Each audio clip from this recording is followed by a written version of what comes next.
Olá pessoal, que alegria, né? Mais uma vez, mais um dia a gente está aqui reunido para rezarmos juntos o nosso Palavra Encarnada e hoje, segunda-feira, dia 21 de junho, né, nós nos reunimos mais uma vez em nome do Pai, do Filho e do Espírito Santo. Amém. Vinde Espírito Santo e enchei os corações dos vossos fiéis e acendei neles o fogo do vosso amor. Enviai, Senhor, o vosso Espírito, e tudo será criado, e renovareis a face da terra. Oremos, ó Deus que instruíste os corações dos vossos fiéis, com a luz do Espírito Santo, fazei que apreciemos retamente todas as coisas, segundo o mesmo Espírito, e gozemos sempre de suas consolações, por Cristo, Senhor nosso. Amém. Bem, pessoal, hoje, nessa segunda-feira, a liturgia nos propõe ali ainda, meditando aí no Sermão da Montanha, o evangelho que está lá no livro de Mateus, capítulo 7, versículos de 1 a 5. Vamos lá ler juntos. Naquele tempo, disse Jesus aos seus discípulos: Não julgueis, e não sereis julgados, pois vós sereis julgados com o mesmo julgamento com que julgardes, e sereis medidos com a mesma medida com que medirdes. Porque observas o cisco no olho do teu irmão e não prestas atenção à trave que está no teu próprio olho? Ou como podes dizer ao teu irmão: deixa-me tirar o cisco do teu olho, quando tu mesmo tens uma trave no teu? Hipócrita!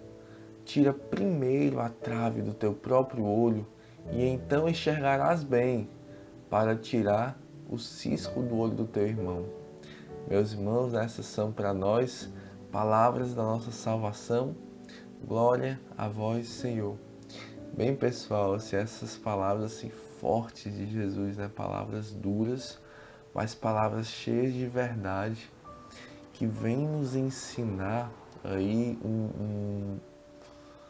uma exigência, do amor cristão, uma exigência do amor misericordioso que nós recebemos de Deus, E a gente sabe que a palavra nos ensina lá na carta de São João que nós amamos porque Deus nos amou primeiro. Então nós somos chamados por Deus, até mesmo por uma questão de justiça, porque Deus nos amou assim, porque Deus nos tratou assim, a também amar dessa forma os nossos irmãos, E o Evangelho de hoje ele fala de um pecado muito grave, E que infelizmente ele é extremamente assim alastrado, nas nossas comunidades cristãs, na nossa igreja, na sociedade como um todo, que é o pecado do julgamento, É o pecado do julgamento. E eu queria começar, essa meditação lembrando um outro trecho do Evangelho que está lá no livro de João, e capítulo 8, versículos de 1 a 11, que fala da mulher adúltera. Jesus foi para o Monte das Oliveiras. Antes do nascer do sol, já se achava outra vez no templo. Todo o povo vinha a ele e, sentando-se, os ensinava. Os escribas e os fariseus trazem então uma mulher surpreendida em adultério e, colocando-a no meio, dizem-lhe: Mestre, essa mulher foi surpreendida em flagrante delito de adultério. Na lei, Moisés nos ordena apedrejar tais mulheres. Tu, pois, que dizes? Eles assim diziam para pô-lo à prova, a fim de terem matéria para acusá-lo. Mas Jesus, inclinando-se, escrevia no chão com o dedo. Como persistissem em interrogá-lo, ergueu-se e lhes disse: Quem dentre vós estiver sem pecado, seja o primeiro a lhe atirar uma pedra. Inclinando-se de novo, escrevia no chão. Eles, porém, ouvindo isso, saíram um após o outro, a começar pelos mais velhos. Ele ficou sozinho e a mulher permanecia lá no meio. Então, erguendo-se, Jesus lhe disse: Mulher, onde estão eles? Ninguém te condenou? Disse ela: Ninguém, Senhor. Disse então Jesus: nem eu te condeno. Vai, e de agora em diante não peques mais. Palavras da nossa salvação, né? Glória a vós, Senhor. Então, assim, essa palavra, né, além de nos ensinar a complementar, né, essa palavra de hoje, né, o Evangelho de hoje, vem nos ensinar uma coisa muito importante que a gente precisa entender, que só Deus tem o direito de julgar. Só Deus tem a autoridade de julgar, porque Deus é aquele único que não tem pecado. Deus é aquele único infalível, Deus é aquele único incorruptível, Deus é aquele único que não falha, que não mente, que não erra. E por isso ele tem autoridade, e Jesus fala aqui, né? Nem eu te condeno, nem eu que posso, que poderia fazê-lo, não faço, porque o meu desejo é a tua salvação. O meu coração arde de misericórdia, desejando a salvação de cada pecador. E o desejo de Cristo hoje para nós é que nós tenhamos um coração mais parecido com o dele, que nós imitemos a sua misericórdia, que não para nas nossas fraquezas, que não desiste de nós mesmo quando nós caímos, quando nós pecamos, quando nós não somos fiéis, quando nós não conseguimos perseverar. Deus, ele continua insistindo conosco, né? Então, se Deus, né, que é perfeito, nos trata assim, porque nós que somos imperfeitos, vamos tratar com mais dureza os nossos irmãos que erram conosco, né, que falham. Então esse é um ponto assim fundamental para a gente entender. Indo adiante, né? Outro ponto muito importante é a gente entender que existe uma distância imensa entre a correção fraterna, né, evangélica, autêntica, e a fofoca.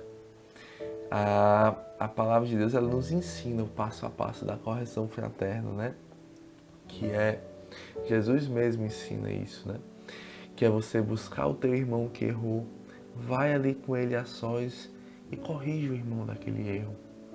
Se ele não te escutar, traz mais um ou duas testemunhas, mais um ou dois irmãos, e vão ali juntos tentar convencê-lo, tentar convertê-lo.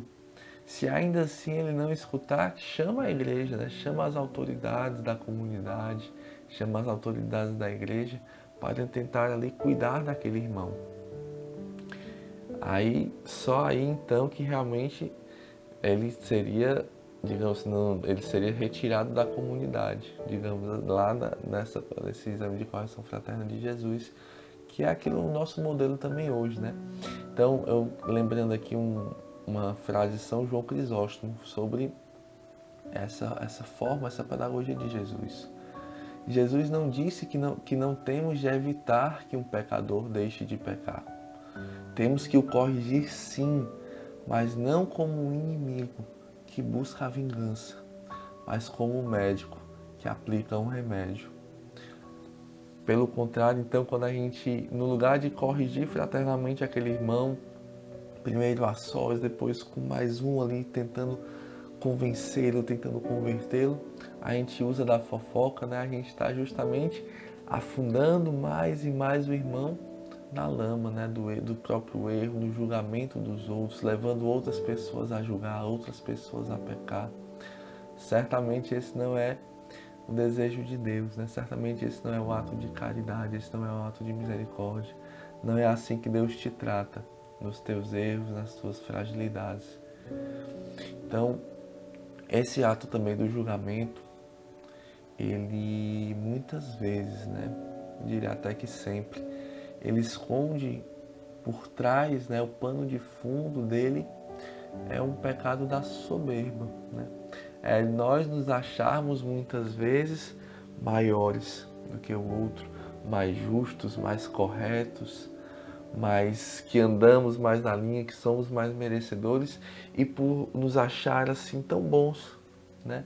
Nós nos achamos no direito de condenar os outros, de apontar os erros, mas a gente já viu lá no início que nem o próprio Cristo, que ele sim não tinha pecado, ele não quis condenar, ele quis salvar, Ele quis amar, Ele quis resgatar e deu a sua vida pelos pecadores.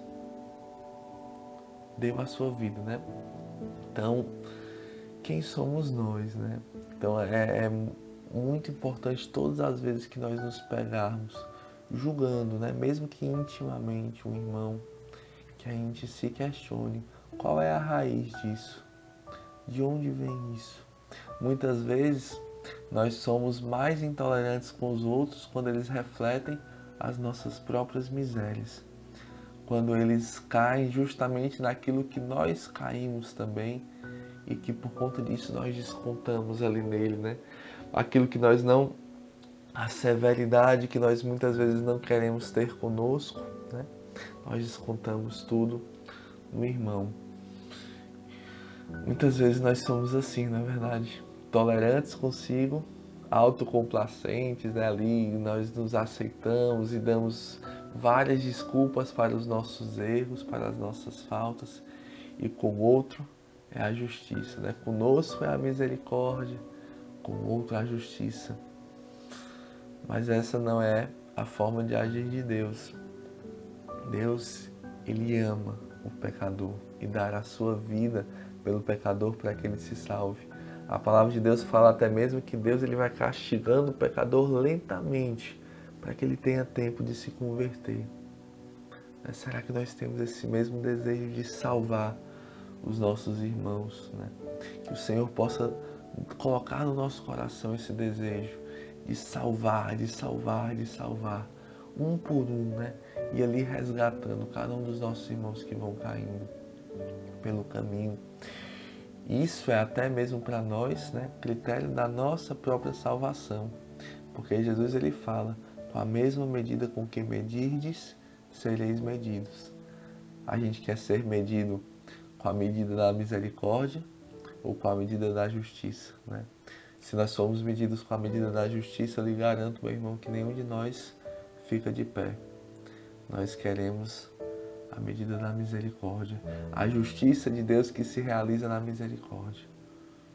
É assim que nós encontramos a salvação. E eu queria agora, né, terminar aqui pedindo mesmo, né, que nós possamos juntos pedir a misericórdia de Deus para os nossos pecados, para as nossas misérias, para as nossas infidelidades, para os nossos erros, que Ele nos ajude a não pecar mais, a não cair mais, a ter um verdadeiro ódio ao pecado, a amar o pecador e odiar o pecado, a fugir do pecado.